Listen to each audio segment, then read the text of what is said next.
Nilinaw naman ng Department of Budget and Management na hindi liham na pondo ang unprogrammed funds, kundi isang financial lifeline ng pamahalaan sa panahon ng krisis. Kaugnay naman ito, naaprubahan na rin ng kagawaran ang karagdagang pondo para sa AIX program. Ang detalye ihatid sa atin ni Kate Renya.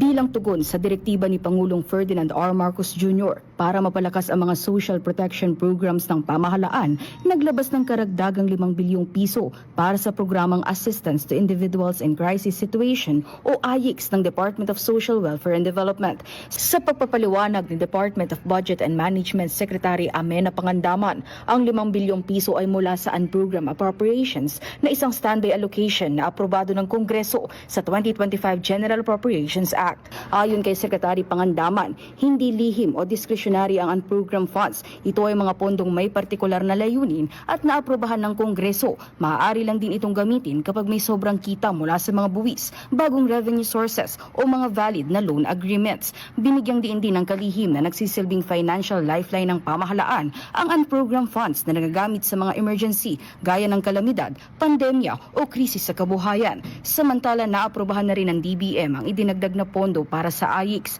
Target nito matulungan ang higit 411,000 na mga Pilipinong nangangailangan mula ngayong Oktubre hanggang sa pagtatapos ng taon. Para sa totoong balita sa Bagong Pilipinas, Kate Renya, Congress News.